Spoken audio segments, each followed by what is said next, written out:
shoot. There we go. Click that. Click that.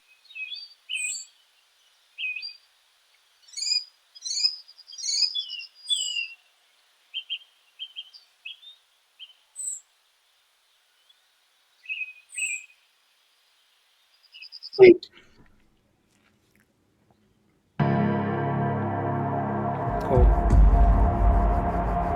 So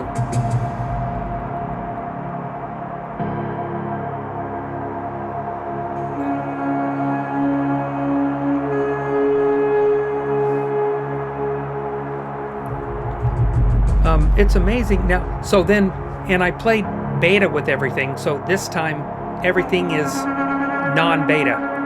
Okay. So even Ecamm just came out with a brand new beta on it that I wanted to play with, and I'm going, what's going to be friendly, what's going to talk, what's going to not. Right.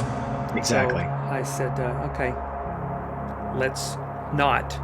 So I've so everything's standard non-beta with Big Sur, Ecamm, Yep. Vimeo, all that stuff. But with that, I had to rebuild everything. However, the new beta allows you to create the profiles and save them off, and then you don't have to rebuild everything. So, oh, that's nice. Yeah. So that was a big thing with them, and they actually did. They have network. You can pull in a network cam, so if you have a cam on your Wi-Fi network that you're tied to, you can pull that camera in, or your cool. LAN. So if you have something set up, the bigger things when you have like if you're having a conference somewhere, it's meant for much bigger than just little weenies like me. But right. For all that other stuff, they have.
Good evening and welcome to the Dusty Feet.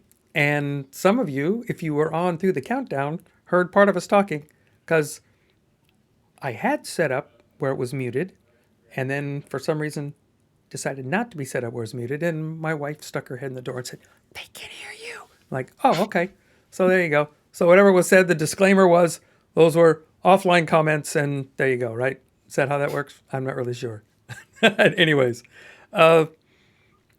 so one of the things that we're doing is it came to my attention that Vimeo hasn't been that friendly. Some people have been telling me, and I didn't realize this, I didn't realize the scenarios with it. So we've decided to go back to, well, set up and try to go back on YouTube again. So we are, so I've set up a channel. I'm working through the details. So hopefully it'll be there next week and we'll be streaming on there. I'll put that up on our stuff. So all that will still show up on the website. It'll be on the Dusty Feet notes that we're changing and that kind of stuff. That still be links to everything are all still there. I plan on embedding the YouTube feed there so people can go still to the website and go.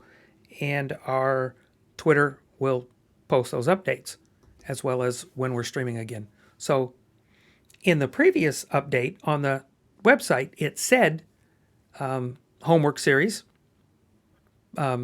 episode 9, Matthew series, part 2, with Joe Christmas. Due to technical difficulties, Joe Christmas is not with us. However, Jim Wern has stepped up to the plate, and so Jimmy's with us for the feed. I'm uber excited on that. This will be fun. And as always on the Dusty Feet, this is a place where we can safely explore the endless ways of God, the interconnection of His creation, where belief understandings may be challenged, divine misunderstandings may exist, and traditional teachings might falter as we pursue connection, context, and community with God and each other here in an environment of grace and love. So here we go on the Dusty Feet.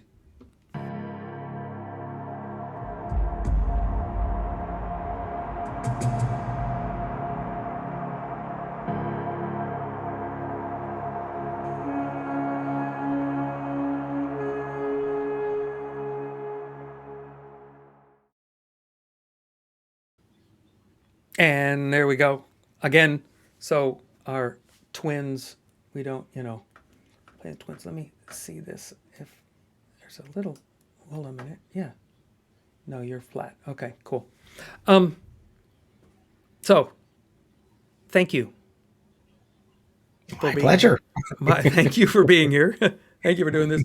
It's, I, you know me, talking is not a problem. So No, really? really filling in dead airspace is so not my stuff. I wonder what it would be like if you put like one of those live webcams on me and there's nobody's around, and then people would go, "Does he really do that all the time?" And yeah, be interesting to see. Yeah, what do you do? Does he really? Yeah, he does. Yeah, so there you go. But thanks for being here. Sorry, Joey. Yeah, the three of us were on. I was trying to figure out what the issue was, and you almost had 3 people tonight, but we had audio difficulty, so that was one of the challenges. So thanks for being here. So we're on Love Your Enemy. Mm-hmm. We're on, so it's episode 9, part 2. We've got 4 parts. So tonight we'll have part 2, and I'll be playing it, and then we'll take a gander into chew.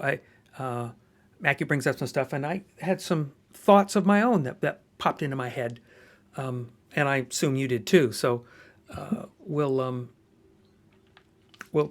take a listen, take a gander of what Mackie has to say, and then we'll have a chat, because Mackie just opens up the discussion, and that's what I love about what he does. And I hope they do that there, meaning he talks like. Sadly enough, I think in our churches today, you come and you listen and then you leave, Right. And rather than no, the purpose, and it always was, when they sat in Shabbat and they read scripture, it was to go home and be the discussion, quote unquote, of the week.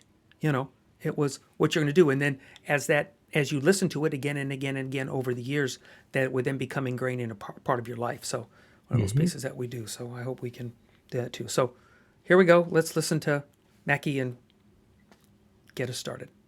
Right here.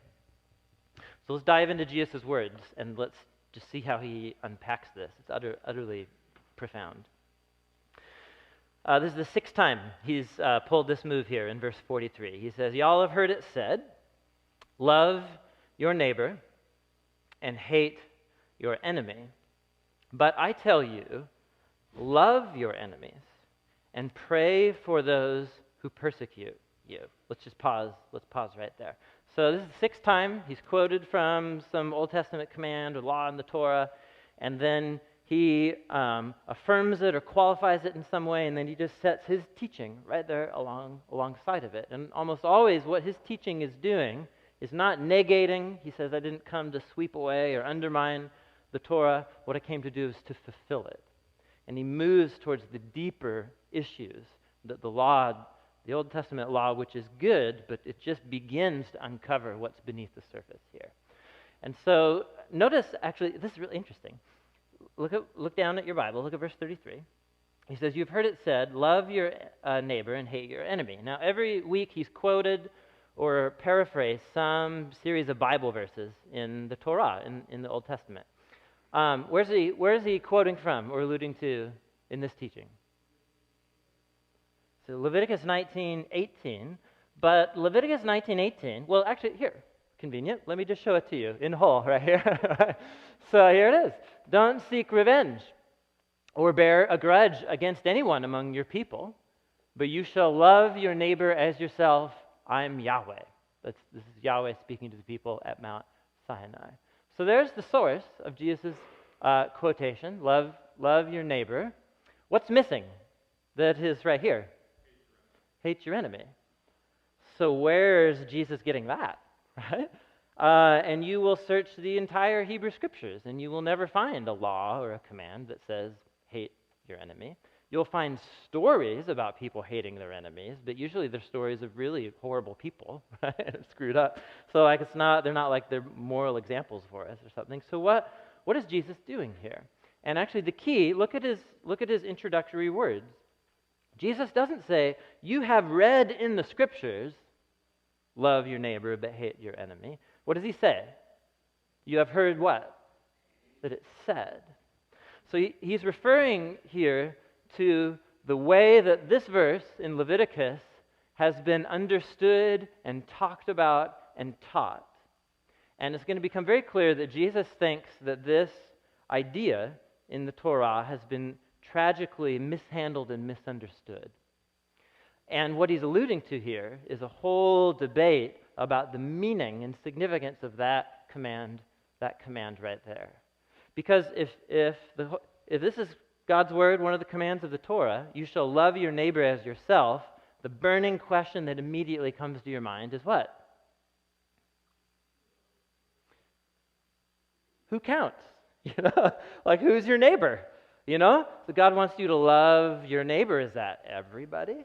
Does that include Zacchaeus? Does that include that Roman soldier? I don't live next door to that Roman soldier. So he's not is he my neighbor? This was a raging debate in Jesus' day about the meaning and implications of this command in the Torah. And actually, here's what you should always do. If you have a question about the meaning of anything of a sentence in the Bible, the first thing you should do is say, oh, yeah, the Bible isn't a collection of verses. It's like all of these incredible works of literature and so on. And so you should always read it in context. So shall we just do that exercise together here? Yep, okay. Leviticus 19. Here's the context right here. And what I've highlighted in yellow is all the clues about who in Leviticus 19 is your neighbor, at least in this context. So let's just read it. This is Yahweh speaking to Israel at Mount Sinai. Do not pervert justice. Don't show partiality to the poor or favoritism to the rich. Judge your neighbor fairly. Don't go about slandering another person among your people. Don't do anything that endangers the life of another community member. I am Yahweh. Don't hate a fellow Israelite in your heart. Challenge your neighbor frankly when they do evil so that you don't share in their guilt. Don't seek revenge. Don't bear a grudge against any one of your people. Love your neighbor as yourself. I am Yahweh. So if you just look at like the verse that Jesus quoted and you read it in context, who's your neighbor? In Jesus' setting, in his audience, who's your neighbor? So it's your people, community member, fellow Israelite. That's a fairly significant clue right there. All right, who's your neighbor? Jesus, Jewish man teaching a Jewish audience. Who's your neighbor? Yeah, it's the Jewish people, right? And who's talking to who right here? It's Yahweh talking to the Israelites gathered at Mount Sinai. He's talking about how they are to live in their common life here together. So in the immediate setting of Leviticus 19, it looks like Roman soldiers don't count here, apparently. And it looks like maybe even like Zacchaeus, traitor. He probably, because he's like sold the farm, he's gone to work for the Romans and he's now oppressing his own people. He almost certainly doesn't count anymore either. But then, so the debate rages.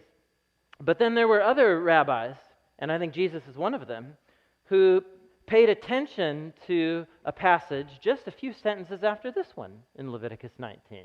It's in the context. It's relevant. Let's continue our quest here in Leviticus 19. So when an immigrant resides among you in your land, don't mistreat them. The immigrant residing among you must be treated as your native-born. Love them as yourself. For you all were immigrants in Egypt. I'm Yahweh, your God. So who are we called to love as yourself here? So we have Israelites, but then we have immigrants. So these are people, non-Israelites, who've moved to land of Israel, and they're looking for work and opportunity or whatever. They look for a safe haven. And Israel is to be a place that is full of welcome and hospitality to people who aren't a part of their tribe, and they are to be treated and brought into the community and loved as fellow Israelites. And so many rabbis appeal to this paragraph and they say, well, this for sure, this maybe covers a whole bunch, but like, does a Roman soldier fit in this category? Like, a Roman soldier is not an immigrant. He's here to break your kneecaps if you don't obey the Roman law and pay your taxes. Does he count? Does the Roman soldier count? And Zacchaeus, does he count in this? Like, he's not an immigrant. He's a traitor. Are you guys? I'm just trying to bring you into the debate. This was a raging debate, and it's not. This is not just of historical interest. Jesus' people have been living under the thumb of oppressive military dictators for 3 times as long as America has existed. 600 years, over half a millennia, right? They've lived under Assyria, Babylon, Persia, right? Greece, Egypt, Rome, all of them terribly oppressive and violent. This is it. For a persecuted religious, ethnic minority, these are burning questions. Who counts? Who counts? If God has called his people to love their neighbor, who counts? And so Jesus picks up Leviticus 19 and he expands it. He expands it beyond what any rabbi did in his day. It's not just loyalty to people within the tribe of Israel. It's not just care and loyalty to people outside the tribe of Israel who come peaceably in. Jesus says the love that God is commanding in Leviticus 19 is a love without boundaries. It's a love for your friends and your enemies, for people you hate and people who hate you. Now, where did he get that? Like if he's reading the scriptures, like you won't find that idea in Leviticus 19. Where did he get that idea from? And as he goes on, I think he shows that he got this idea from 2 places. One is from looking at weather patterns, looking at the weather, and the second is the same scriptures, just a different part of them. Weather and the scriptures. Look at what he says here. He says, I tell you, love your enemies, pray for those who persecute you. Why should you do that? So that you may become children of your Father in heaven. Now, I don't think he's saying this is entrance requirement. He's saying those who are disciples and recognize who Jesus is as the Son, the Father is already their Father, but this is about becoming and living and reflecting the character traits of God that are revealed in Jesus. Now, how do you know what God is like? Well, think about the weather. None of us would ever do this, by the way, So, would you use this in a conversation with your friend? Like, who do you think God is? Well, that storm yesterday, that was really intense. And that tells me a thing or two about God. That's precisely what Jesus does. He says, so think about this. He says, the Heavenly Father, right, God of Israel, Creator, compassionate God, He causes His sun to rise on the evil and the good. He sends rain on the righteous and the unrighteous. So just stop for a second. This is one of those lines of Jesus you kind of read over. So somewhere along the way, Jesus started to notice how things work in the world. And He noticed that you can't go for a drive through farm country and look at a lush green field, full of cherry orchards and flourishing olive trees or something, and say, "Ooh, that's definitely a friend of God right there," because God smiles upon them. And then turn the corner, go down a few miles, and then see an olive grove and a tree orchard that has blight and mildew, and the ground is all dry and so on, and conclude oh, definitely that's an enemy of God. God definitely has it out. For that person, they must be wicked and horrible. Jesus says, that's horrible theology. It's just horrible. In fact, there's a whole book of the Bible that's designed to deconstruct that way of viewing the world. It's called the book of Job, or Job. It was the first time you looked in your Bible, you're like, Job? Why do I want to read a book about my job? So no, it's Job. And it's designed to deconstruct that kind of simplistic, bad theology. Jesus observes, the farmer who's super upstanding and honest and pays his workers fairly gets the same weather as the farmer who's a cheat, a liar, pays his workers poorly, is horrible to his family. They get the same life-giving rain that moves through the Galilee Valley. Jesus observes the sunrise. So this is Jesus' view of the world, and we'll get into this as we go throughout the Gospel of Matthew. Jesus has what Dallas Willard called a God-saturated view of the world, and it just comes out in his teachings. Jesus views every breath, every exposure to the sun and rain, every meal, every friendship, every laugh as utter gift and grace from the Creator God. And Jesus observes that people who deserve a good life and people who don't deserve a good life because they're so horrible, we all get sunshine. Who gets ice cream in sunny days? People in California. Right? So, who gets ice cream if you want to in December and rainy days? People in Portland, right? And so, the friends of God or the enemies of God? And Jesus says, no, God's economy doesn't work that way. There's something in the weather that reveals God's bountiful generosity. God doesn't treat people. He doesn't give His gifts to people according to how they behave. Now, Jesus firmly believes that God will, at some point, put all things right and hold all humanity collectively, individually accountable for how we behave and so on. But at this moment is a moment of pure grace and generosity, no matter how people behave. Okay. So that opened up a whole bunch of stuff. Well, and you said you had some stuff that came out of it, so yeah. What do you got? So, okay. So, we have this term that we're still trying to flesh through and struggle through, and the Greek term where they says to fulfill, right? So people have that as like an end all or something, and that's really not how it plays out. No, Scripture doesn't even reflect that. That's an interesting part. I don't know how that doctrine developed.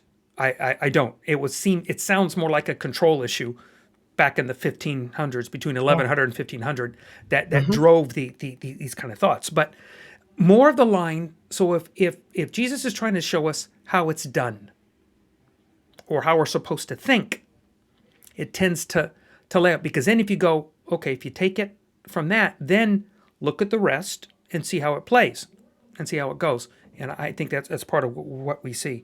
I like the fact that he said it's a raging debate then. It's a raging debate It's still going. It's a today. really long debate. Yeah, it's a really long debate. The longest argument that I'm aware of. Yeah, really. These words hit me. I wrote it this way. I said, this is such a simplistic reading to take this, that it's inherently myopic and it's exclusionary focused. In other words, when you're trying to figure out, the deal is like, who isn't in. Okay? And Right. yet we see throughout his entire ministry that Jesus is everything about grabbing everyone he can. It is entirely inclusionary, including, we have a Roman centurion stories. We have Samaritans. We have people, everything outside to challenge these thoughts. So what he's saying is a challenge. And this is early in the game. And then he's going to see, now watch my life and see if that is. And the people there are watching it. They're not reading it. And they don't get to read it again. There's no do-over here. And they'll die before they get a chance to have, except for hearing and talking and hearing the stories retold, they're not reading Matthew down the road. They're dead before those get written. Maybe some of the young ones, the older adults, maybe had the opportunity, maybe, to come across a copy. Those don't get passed out and multiplied for hundreds of years. Okay. Yep. But here's the thing that I drew I said, okay, let's start with something simple and see if we can stretch our thought this way. So I said sharing. Okay, that's what I wrote. We learn to share with family. Right. First, you start with sharing with your brother or sister. When we did or didn't share, right? So, and then you go to share with family. Then you learn to share with friends. Then you learn to share with others. Then you learn to share with strangers. But the ultimate mature decision is when you realize none of it's yours at all anyways. Yeah. Okay? And that's what Jesus is talking about. None of it's yours anyways.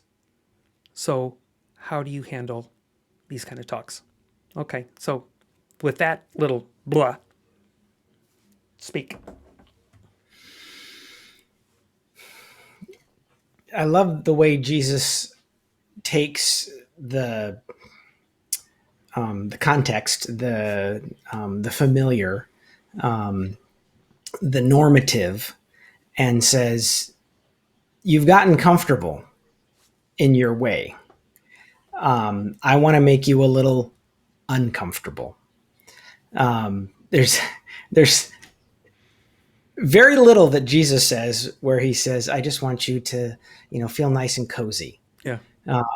And yet we try to somehow make life that way, and we try to teach Scripture that way. Yeah. That you're going to feel good when you spend time with God. And I'm walking this morning around the neighborhood, having my little quiet time, and I'm listening to some Scripture, and I'm going, I'm not feeling very comfortable right now. It's challenging me.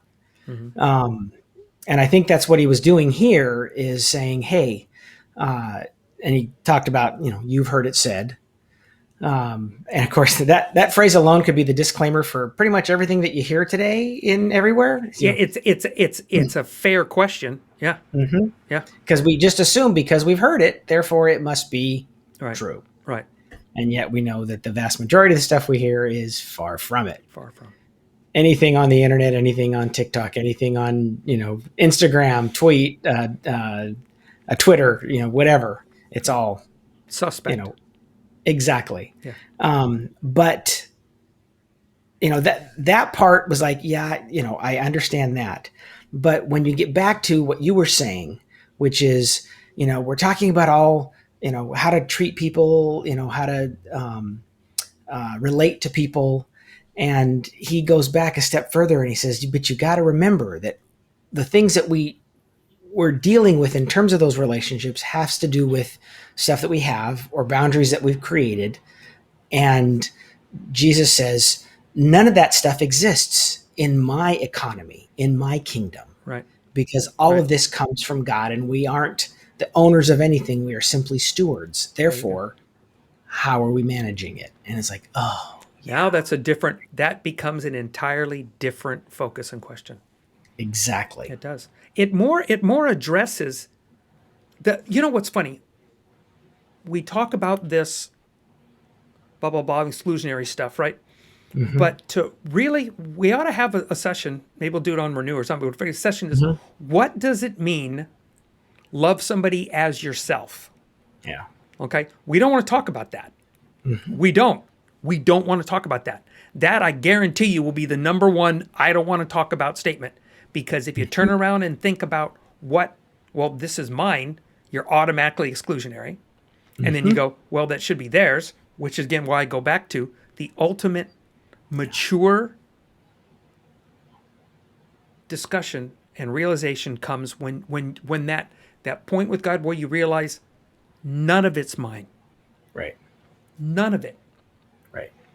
And you realize you're trying to do this in the da-da-da, and you're like you said, what are we doing to manage it? What am I doing to foster that to somewhere else? Now, that said, you have people that go, well, I don't want to da-da. What if you're a boss at work and you're like, okay, you want to make sure that people can flourish in what they do, that they can provide for their families and stuff. So if you're, obviously with him, he's talking about agriculture and farming because that's what they did. They didn't have factories like we do today. Right. It's a different economy as far as buy and trade dollar sells, but his kingdom economy operates regardless of where you're at, what you're responsible for, because he operates regardless of the economy or where you're at. His reign, his sun, his food, right? I said no. I said sun, rain, life, all given to everyone, unbidden, unasked for. Yeah. Plants, trees, animals, food, again, all given to everyone, unbidden, unasked for. And God's point in that is that we're wrapped up in trying to figure out what we don't like about man's behavior. I get man's behavior. We suck, and I keep joking about men and not doing our gender a disservice when you watch a YouTube video and the first thing the guy does is take the instructions as he's opened this box to do something, take the instructions and he tosses over his shoulder, and then he spends the next 10 minutes in the video not like looking like a doofus, because if you just read the instructions, and you're like, well, okay, thanks for perpetuating the stereotype that males are doofuses and don't read instructions. And we do this with our lives. Yeah. We do this with our lives. We toss the instruction book over our shoulders. Yeah, that's the truth. And I can't remember if he said it in this clip or in the previous one because I was looking at both of them today. But Mackie was talking about what Jesus is doing is reshaping humanity. It was the last one, and this is a different and it's reshaping, meaning it was originally intended to be this, and it had gotten skewed. Okay, right. And we don't know the answer to this question or why. For instance, I'll toss a question out. Why didn't Jesus come pre-flood? Okay? And we have no answer for that. We have no clue. We have no answer. However, by this time he does, and is in that the reshaping of humanity. He says, okay, in my economy, and I want to get you to start to want to do that. In other words, for us, for now, it's want to get to do that. And then how are we doing it to the best of our abilities? The best that we understand, the best that we're trying. I think God honors effort. I think people have this weird deal that God, if you can't be perfect, you're useless. But Scripture doesn't match that statement. Right. It doesn't. The book does not match the statement. Okay. And how we do that, how we live that, how we try and do that. It's such a journey, and it leads to so many questions, and looking to see, hey, that's a good way to do it, like tying your shoes different, or something. And you go, well, that's an interesting way to do it. The people that do the double loop, they make 2 loops and do all that stuff, and I go, okay. I didn't put my fingers in there, I think, or something, and I couldn't figure out so, yeah. Just a different way to do things. And it's also, the phrase you can take 2 different ways. Reshaping humanity, he's trying to change what exists here, but it's also reshaping what we think about what humanity is. And I think that's the more accurate. Yes. I tend to agree with that with you, is that I think it's, and Skip Moen talks about this, as a matter of fact, in that very point of what it is to be human. Yeah. Not Homo sapiens, okay?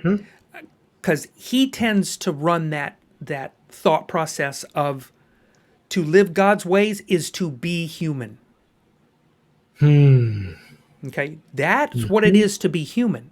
Right. What it is to be in. Okay, so now if you want to do God's ways, so now he needs to reshape humans, not Homo sapiens that are not choosing that. That's your call. And if you want to do that, that's fine. And that's the choice. But to actually be human in the image that we were created in and for, right? Which means that the vast majority of humanity is inhuman by God's definition. Right. And strangely enough and sadly enough, when you see its behavior, you often give it that tag. Yeah. We do. We often give it that tag that's inhuman behavior. Yeah. I'm not shocked by the tag. But it's more sobering when you think of it as that side up. It has a little more bite to it, on that setup. And like our lives today matter. If they didn't, then in theory we'd all be better off dead and floating around with harps and white robes. I don't think that's the case. And if you believe that God, and in this point you choose that God will reconcile things in the end, which I believe he will. If you reconcile things in the end, it does matter. And you think it only matters for that. What we're concerned about is, does it matter so much that I can't continue existence in his community? And he says, for those guys that are here, I've got that part covered. I sent a redeemer for that purpose. So that can go forward. There's still an accounting. And what's interesting, the Bible tends to take a more positive spin on it, and I'll bite the rewards. And they use terminology that is specific to the day. What was valuable then? Crowns and streets paved in, and the analogies and stories that were right. Those were all pointed that we would probably tell that story a little differently today, maybe in that capacity. I think we would. I think trying to grab somebody's stories from, like I said, grabbing pictures from the 1100s and go do that, and then try to drag it in today. You can't even use good English to speak about it, much Yeah. less the analogy and story that goes with it. But his point of reshaping humanity is critical, because it has to change. Yeah. Being human, because we're supposed to be human. There, yes, we get renewed bodies, but we're still human. We're not deities. We don't become little gods, and we We're don't not become. angels. And we don't become. We use the term angels. It's funny, that term doesn't exist. Yeah. Messenger does. Okay. Mm-hmm. In that realm, there are other beings. People is the only word you can live, but there's other beings that exist that are not human, right? But they have their purpose in their realm. They can cross over, obviously. We're aware of some of that, and the ability to do such. But they're different beings, and they're treated differently, and they have a different accountability. We know that by the adversary's story, where we get his story, and he says, God doesn't even give him a name. So Satan doesn't exist, meaning that's term is adversary. Okay? So, and in Job, he spoke of as the adversary. And he gets it. It's like when by the time it gets to us, we want to give everything a label. God says, I have everything. It's important, has a label. And he doesn't get one. We were determined to give him one. We love giving him one, but he doesn't have one. He's like, no, sorry. And his redemptive side, he doesn't get the option that we do as humans No, he doesn't. to live our lives in choice, to live our lives the way we do. And then we still have a choice. He doesn't get that choice. Well, take this story of Jesus talking to the people and saying, "You've heard it said," Yeah. and what he does in terms of bringing truth in. Go back a couple thousand years, and that adversary used a similar ploy by saying, "You've heard God say, you shall not eat." Yeah. And he took that whole thing, which, as I was sitting there listening to this, and you know, the whole thing of understanding what it means to be human, we tend to humanity has always been finite in its thinking, and yet God created us eternal. Like you said, we're going to get new bodies, but we're still going to be us. Right. And so we On are earth, mind you, on a new right. earth, really, on Mm-hmm. earth, Mm-hmm. being humans in a new humanity. Yes. But we are eternal beings Right. in terms of who we are in our reality, even though we tend to live in the physical, which is finite. And so in that finiteness, we tend to live only in the context of our environment, our upbringing, our community, and we don't think, what happened prior. I saw, I think it was an Instagram, some video this week where a guy was talking about how divided the country is right now on issues of race and issues of politics and everything. And he said, go back to 1969 and it was worse. Yeah. And yet we think this is the worst part right here, right now, because we're so, myopic in what we see. Yeah. And Jesus was saying the same thing. You've heard this. Yeah. And so you're believing just based on what you were told, and you're not going back to Right. what you know to be true already. Right. And it's that reminder to us that there's a bigger story here than what we tend to just look at right here and now. And that little divide that he was talking about in their community between neighbors, is that raging battle that is still going on today. Yeah. Because they're Samaritans. living in, exactly. Living in the here and now and not seeing the greater context of what God intended all the way back to Abraham. Yeah. Let's resolve it back there and what should have happened, and bring in what God's economy was in terms of unity and love and acceptance. Yeah. I wrote this down on a sticky note. It says looking through their eyes. Okay. So part of it is when you're thinking about somebody else and looking through, there's a couple things you want to take consideration. One is if you're looking back at a story, to go back and say, okay, I need to go back and look through their eyes to see how they would have taken that discussion. So it's Right. fair because the audience that Jesus is talking to, okay, it is the ruling party is split. There's the Pharisees and the Sadducees, and one of their major splits was resurrection. Okay, now because the Sadducees had a view that said it doesn't exist because Bible doesn't talk about it. Right.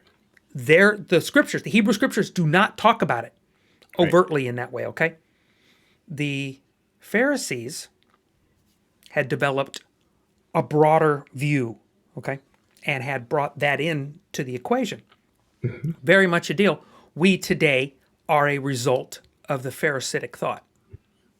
Okay, and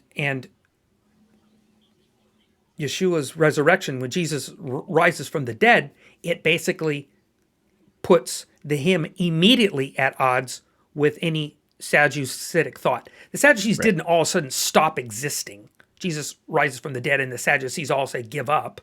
That wasn't the deal. But they eventually, in that community, squeezed out. In other words, as that Jewish community started to embrace Jesus before the split, before this church thing that split and we went Greek on them and everything and anti-Semitic, before that point, that was one of the big fallouts was you can't be of Sadduceic thought of no resurrection. You have the Messiah that had. And so there's a lot going on.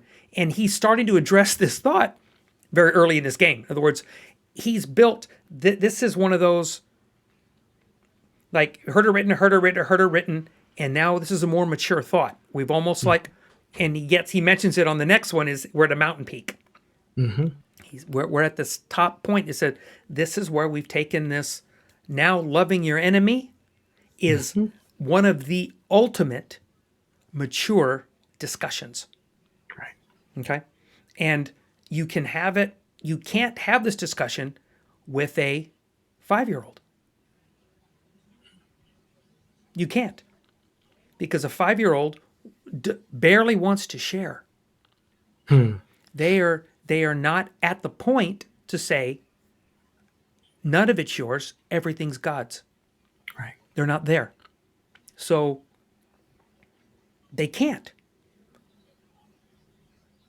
I'm more and more convinced that our maturity, and to use the term spiritual maturity is a very loose statement, but our spiritual maturity still puts us very much at infants. And this is what Paul addresses later, where he goes, look, we keep talking about the milk. It says, we need to get the meat and bones. We need to get through some of this stuff because they're not getting through it. We're still, like I said, they're still trying to figure out they're still exclusionary on who can be in the community. Right. The Jewish communities are having a very difficult challenge having non-Jewish believers integrated.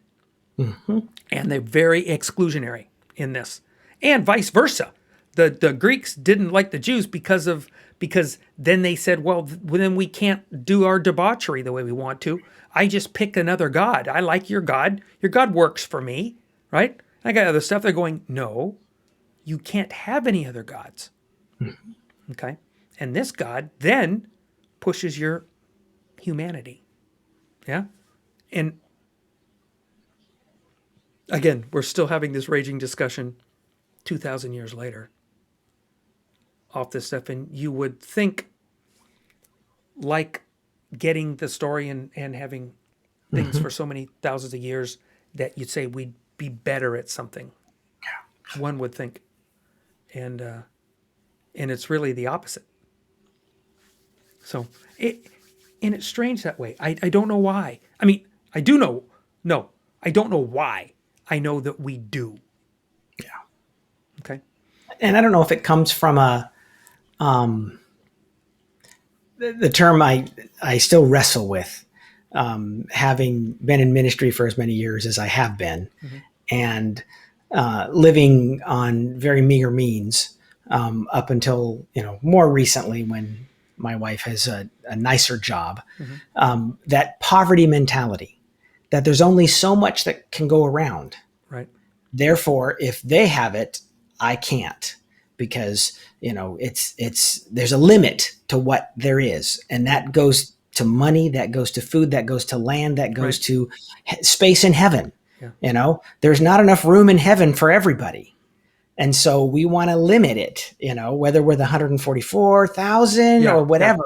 Right. There's that mentality that we have, that there's only so much. Yeah. Therefore, we have to be careful and hang on to it. Mm-hmm. And so we hang on to our finances, and we hang on to, we build fences around our property. Yeah. I think that's more of a West Coast thing. I don't know. You guys don't have fences in the same way, at least when I was at your house before. Yeah. I don't know now. There's less now. What's funny is our property, like for instance, in the neighborhood we're building in right now, the fences aren't even really like used to these solid wooden fences, right? These solid no peek. So those are very exclusionary. Okay. Right. And these are not. They're wrought iron. They can be no higher than 4 feet, and they got that gap. So it's basically inclusionary, meaning that it's meant to keep your pet in. Okay. Right. So if you have a dog, it keeps the pet in. But they want the view to be very open. They don't want these blocks where people can't Right. see through the beauty that it is the neighborhood. So there is a somewhat different thought process in that Yeah. for that reason. And it is. We have this limiting factor. So much so that's an interesting question. You bring that up. I didn't think about this.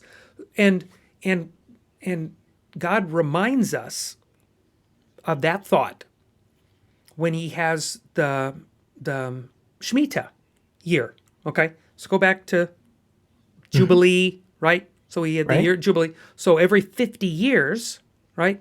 Everything reverts back to the original owner. So in other words, Right. it's not really, you can have it for a short time. You get some debt, you do the deal. He says, I get it. He says, but let me remind you that it's not yours, meaning Right. because I allocated it. Right. God, said, you, these people, these chosen people, have their land and Right. they get it back. Okay? And you're going to realize eventually in the planet that God says, I got it, you're the deal, and you're going to get it back. It's going to be a new earth eventually. And whatever it looks like, I have a feeling it's going to be like Technicolor pretty, like Wizard of Oz Technicolor pretty or something. Yeah. Whoop. And how that works, I don't know, but that's an interesting thought about it. And it's different when you go, but I don't like my neighbor. Yeah. Okay, and here it pushes again, love your enemy. This is the ugly part it gets here is you love them the same. We're going to debate treat. That's worth discussion, meaning that is going to push, because that's pushing our point. Okay. But we're in that we want and ask for unrestricted love that's unaccountable. Yeah. Okay? Because that's what we want. That's what we say with this free Jesus, which I don't agree with. But in that, do we want unrestricted, unaccounted for love that there's no accounting for anything, that I get it just because I get a get out of jail free card or whatever, and I get this and I do that. However, we don't want to give that to anybody else.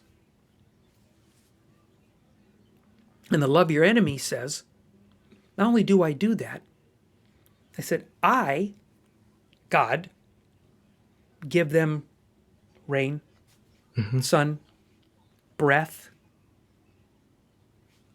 everything that the planet naturally provides. Water, plants, fruit, food, animals.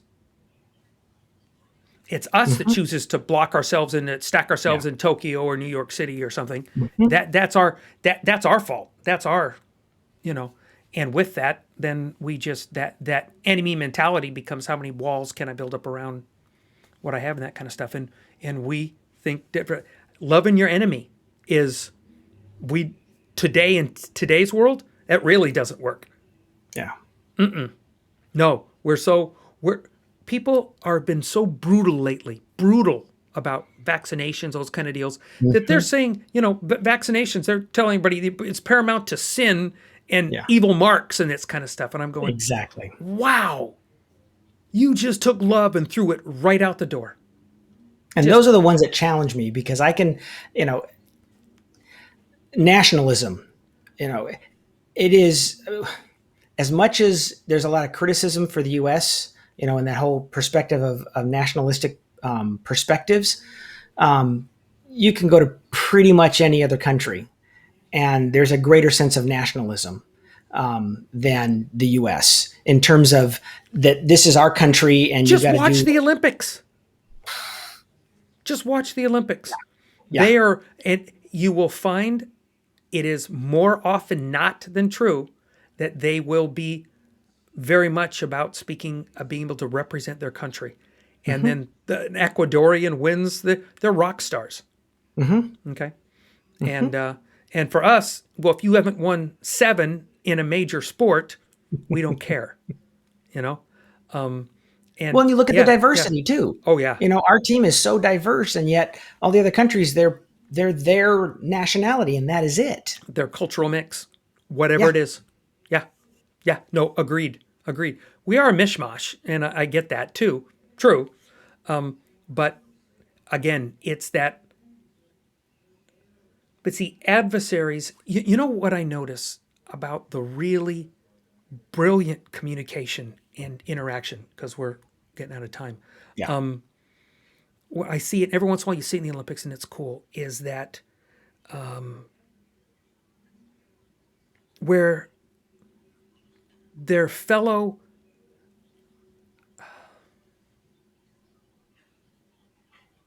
what's the word I want to use? I don't want to use warriors. I don't want to use competitors, but they're competitors, but there's a commonality of like, you're not the enemy. Right. The goal's the yes. enemy. They respect who they are as an athlete. That's right. Because, like, for instance, if you're in archery, okay, the guy next to you is not the enemy. The target is the enemy. Right. And you're trying to hit your spot and hit the You target. yourself. If you're a sprinter, it's not the guys next to you. Right. It's the line. It's the line, and we make it very much, we go very left, right instead of north, south kind of deal. And we make it about talking bad about them rather than going, that's my focus. That's the deal. That's the point. And one particular story, there's many of them in the Olympics. And this one was this high jumper. I think he was from Oman. And I think he's the reigning world champion. But this guy leaps like a gazelle. I watch him and flop. He's the artistic that was the change from Fosbury to what they did before to go over to even get to those points. People were just leaping over very weird. Right. And Fosbury invented what we now do on the high jump, the Fosbury flop. Okay. And so this guy is now he and an Italian who they've been competing at the point, they both were at their max jumps at a height. Okay. They were both clear, gold. So then the judge brought them in and said, okay, now you can jump off for the gold. And the Oman guy, who was the reigning world champion and had his deal, he looked at the guy and he said, no, let's share it. We both achieved the same result. Right. Okay. The enemy was the bar, not the Italian and not the guy from Oman. So he says, no, let's share it. And the interaction, there's no microphone there, but you're reading lips, trying to figure out. And all of a sudden, the Italian's face just lit up and he leapt and jumped on him and hugged him, wrapped his legs around him, hugged him. He's like, thank you, thank you, thank you. Grabs his Italian flag. He's running around. He's just like, oh my gosh, this guy shared something Yeah. with me, shared something with me. And we miss the opportunity to share.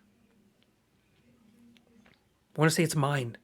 And he's like, we did the same and share it. That's the Jesus kind of love. Yeah. He's not the enemy here, Yeah. you know. And Yeah. if he was, that's the love you give to the enemy. Yeah.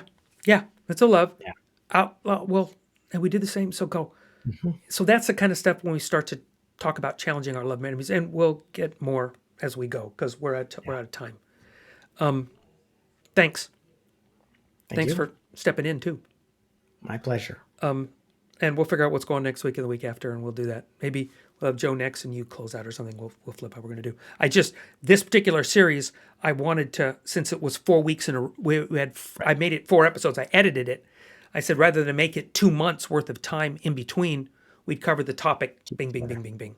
So we do that. So that it closes out August, and then we'll hit September, and we'll figure out what maybe Achilles will be back in time too. When you start throwing in Reinhardt and all some other fun stuff that we're going to do. And maybe someday I'll be in my studio in the house rather than in this small little place in the. Don't hold your breath. Yeah, no, I'd be blue. You're going change the color. Boop. How come Bob looks blue? Because he held his breath too long. So, cool. Thanks. Okay, so, Dusty Feet.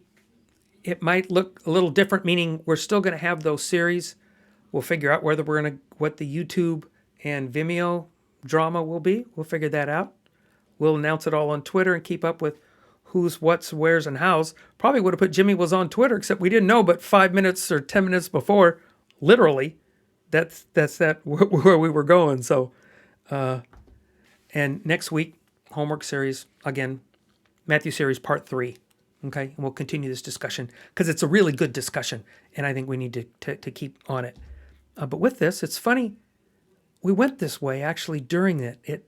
One of the words popped out to me. Maybe it was because it was in this poem that popped out. So here's the poem. Rocks slide, waters fall, life expires for us all. Push and pull, up the slope, down it comes, erasing hope. Entropy, designed to swirl, lower still in the whirl. Gray hair, broken tooth, past gone is the truth. God knew we have to die. Only we wonder why. From Skip Moen, Entropy. From Broken Bits, Poems from the Wasteland. Thanks for being with us tonight on The Dusty Feet.